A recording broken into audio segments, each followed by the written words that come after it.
प्रणाम साथियों। जैसा कि मैं कल कहा था कि 4 जून का दिन जनता के नाम होगा, आज वह सही साबित हो रहा है। तमाम प्रायोजित एग्जिट पोल आज गलत साबित हुए हैं और जो एग्जिट पोल के द्वारा एक छद्म वातावरण तैयार किया गया, उससे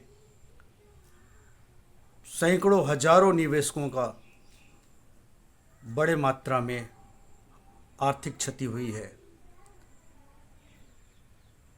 साथियों, ये तो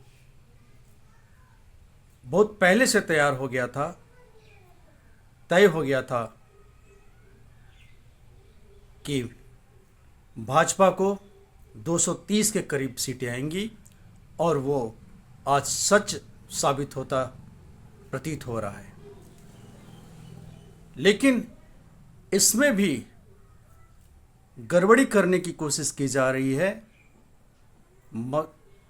मतगणना की प्रक्रिया को जानबूझकर धीमा किया जा रहा है ताकि सीटों में हेराफेरी किया जा सके। इसलिए इंडिया गठबंधन दलों को चौकन्ना होना पड़ेगा। साथियों, आज भाजपा 240 सीटें भी मिल जाए, फर्जीवाड़ा करके गड़बड़ी करके 230 के आंकड़ा को 240 250 तक पहुंचा भी ले जाए तो उसकी सरकार बनने नहीं जा रही, क्योंकि भाजपा अलग थलग पड़ गई है। ऐसी खबरें आ रही हैं कि एनडीए घटक दल के चंद्रबाबू नायडू और नीतीश कुमार, जिनके पास 30-32 सीटों के करीब में है, चंद्रबाबू नायडू की 16 सीटें और जेडीयू की 13-14 सीटें और साथ में पवन कल्याण की पार्टी को, जो चंद्रबाबू नायडू के साथ गठबंधन में है, 2 सीट मिली है। 30, 31, 32 सीटों का ये जो सीटें हैं, ये निर्णय करेंगी कि किस घटक का सरकार बनेगी। ऐसे खबरें आ रही हैं कि एनडीए के चाणक्य का फोन चंद्रबाबू नायडू नहीं उठा रहे हैं। एक दूसरी बात यह है कि चंद्रबाबू नायडू की भी सरकार, वहाँ प्रदेश में सरकार बनने जा रही है। जगन मोहन रेड्डी बुरी तरह से वहाँ पराजित हो चुके हैं और चंद्रबाबू नायडू की सरकार बहुमत के साथ आ रही है। दूसरी बात कि नीतीश कुमार, ऐसी खबरें आ रही हैं कि नीतीश कुमार ना तो अमित शाह का फ़ोन उठा रहे हैं, ना प्रधानमंत्री, निवर्तमान प्रधानमंत्री नरेंद्र मोदी का फ़ोन उठा रहे हैं।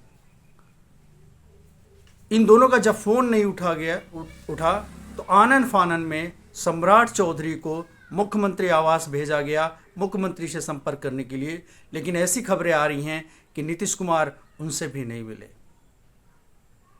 और इस बात की संभावना मैं बार बार व्यक्त करता था कि चुनाव बाद फिर से एक बार परिवर्तन हो सकता है।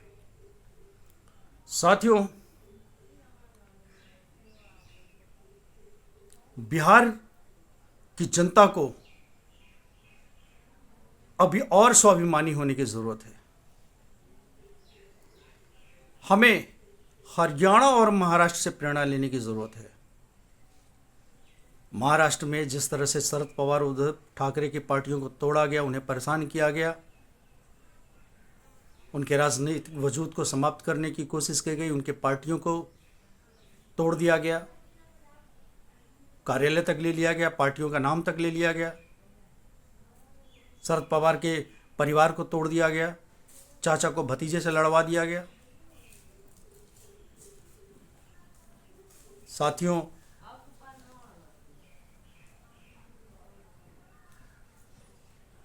इतना होने के बाद वहाँ का जो स्वाभिमान जगह, आज भाजपा वहाँ बहुत पिछड़ गई।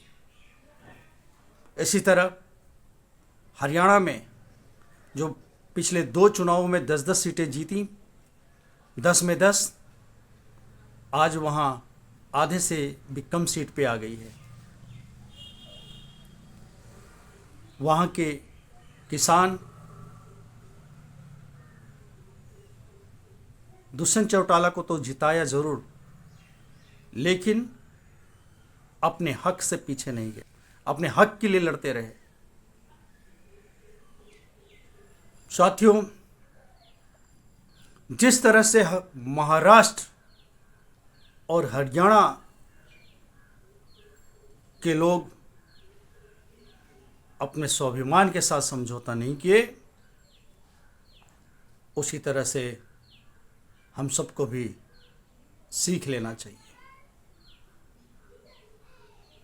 बिहार को अपमानित करने के लिए क्या कसर नहीं छोड़ा नरेंद्र मोदी जी ने।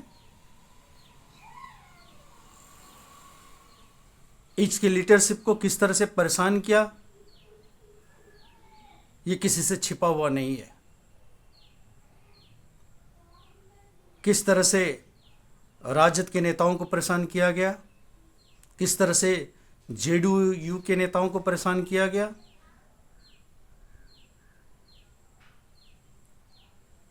और किन परिस्थिति में वो नेता जो विपक्षी दलों को एक मंच पे लाया, और किस मजबूरी में किस तरह से वो वापस उस इंडिया गठबंधन को छोड़ के भाजपा में शामिल हो गए। आखिर कुछ तो मजबूरी रही होगी। कितना अपमानित किया इन लोगों ने चुनाव के दौरान। इन्होंने यहाँ तक कि मुख्यमंत्री को मंच शेयर करने से मना कर दिया नरेंद्र मोदी ने। क्या कोई प्रदेश का मुख्यमंत्री अपने किए गए कार्यों की उपलब्धियों को गिनाएगा नहीं? वो भी तब जब इनकी योजनाओं का नकल करके जो प्रदेश में योजनाएं लागू की गई, नल जल योजना हो या महिलाओं को 33% आरक्षण देने की बात हो, या बच्चों के पोशाक और साइकिल देने की बात हो, या जो जीविका बनी, जो महिलाओं के स्वयं सहायता समूह बना लाखों की संख्या में, जीविका नाम से बिहार, वही बाहर में आजीविका नाम से पूरे देश भर में लागू किया। क्या इस बात का श्रेय कोई प्रदेश का मुख्यमंत्री नहीं लेगा? आपने नकल किया, आपको श्रेय चाहिए, लेकिन जिसने उसकी शुरुआत की उसे उसका श्रेय नहीं मिलना चाहिए था। ये नरेंद्र मोदी जी ने सिर्फ नीतीश कुमार का अपमान नहीं किया, ये बिहार का अपमान था। क्या कभी ऐसा हुआ है कि मुख्यमंत्री किसी और पार्टी के राष्ट्रीय अध्यक्ष को किसी दूसरे पार्टी का चुनाव चिन्ह पकड़ा दिया जाए और वो असहज हो जाए? क्या बिहार की जनता ने इसे अपमान स्वरूप नहीं समझा? लेकिन फिर भी जिस स्तर पे प्रतिक्रिया आनी चाहिए थी बिहार से, उस स्तर से पे प्रतिक्रिया बिहार में नहीं हुई। यही अगर दूसरा प्रदेश रहा रहता, पंजाब, हरियाणा, महाराष्ट्र, पश्चिम बंगाल, तमिलनाडु, केरल, तो क्या प्रतिक्रिया सिर्फ इतनी सी रहती? इतने पर तो उन प्रदेशों से भाजपा या तो साफ हो जाती, या तो हाफ हो जाती, या तो साफ हो जाती। ऐसा लगता है कि बिहार में अब भी अंधभक्ति की जड़ें काफ़ी गहरी हैं।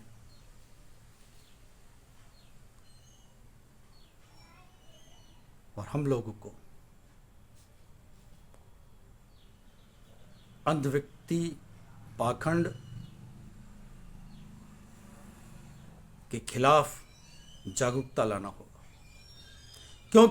क्योंकि जहां जहां अंधभक्ति है, जहां जहां अशिक्षा है, वहीं वहीं भाजपा की वोट बढ़ रहे हैं।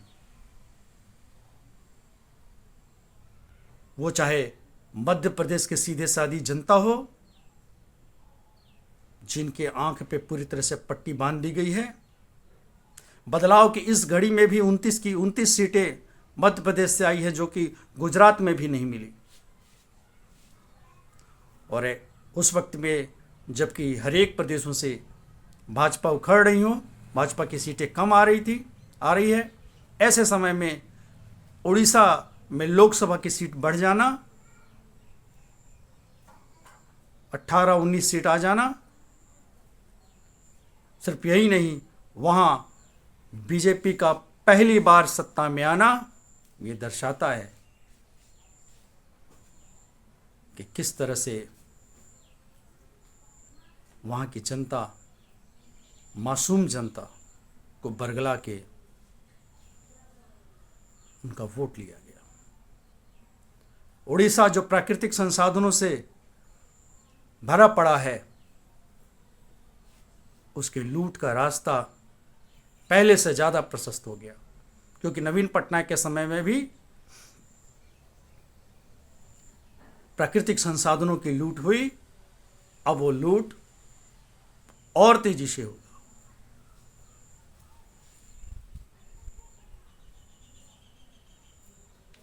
साथियों, ये बात स्पष्ट हो गया है, जहां जहां शिक्षा का प्रसार ज़्यादा हो रहा है, जहां जहां राजनीतिक चेतना ज़्यादा आ गई, वहां वहां से भाजपा खत्म होते जा रही है। और तो और जिस राम मंदिर को लेके ये पूरे देश भर में घुमा करते थे, उस राम मंदिर वाले लोकसभा सीट फैजाबाद से भी भाजपा उखड़ गई।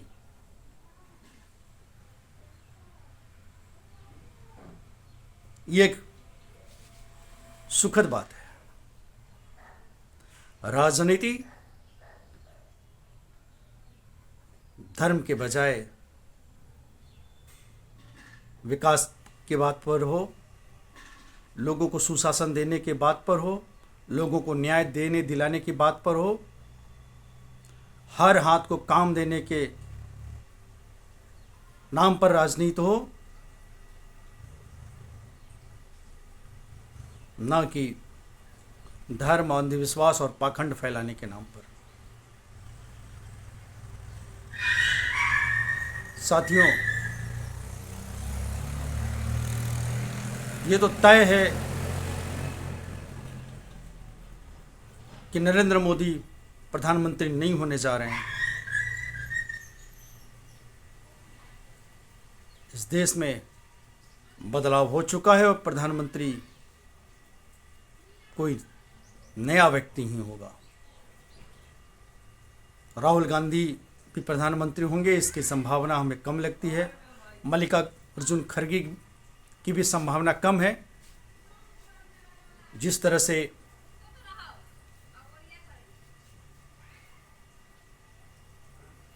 एच.डी. देवगौड़ा, आई.के. गुजराल जैसे नया नाम उभर के आया उस समय तात्कालिक रूप से, इसी तरह इस बार भी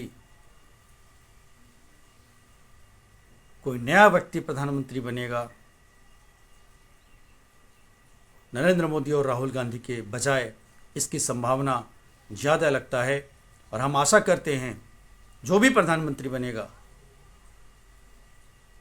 जनमुखी, किसान और गांव परस्त उनकी नीति होगी। महानगरों को सजाने के बजाय बड़े औद्योगिक घरानों के दबाव में चलने के बजाय गांव, गरीब, किसान, मजदूर, कारीगर के पक्ष में उनकी नीति होगी और जल जंगल ज़मीन को कॉरपोरेट घराने को सौंपने के बजाय उनके संरक्षण वाली नीति होगी, इसे बचाने वाली नीति होगी। अगर ये नहीं बचेंगे तो पर्यावरण का भी संकट विकराल रूप से हमारे सामने आएगा और उससे हम वक्त रहते निजात नहीं पाएंगे। तो बहुत बड़ा अपराध होगा मानवता के प्रति, प्रकृति के प्रति। इसलिए जो वर्तमान में विकास की नीति, आर्थिक नीति चलती आ रही है, उसमें भी एक बड़ा बदलाव होगा, ऐसे हम आशा व्यक्त करते हैं। और जो भी नया प्रधानमंत्री आएगा उनके लिए मैं अपनी ओर से शुभकामना व्यक्त करता हूँ। धन्यवाद।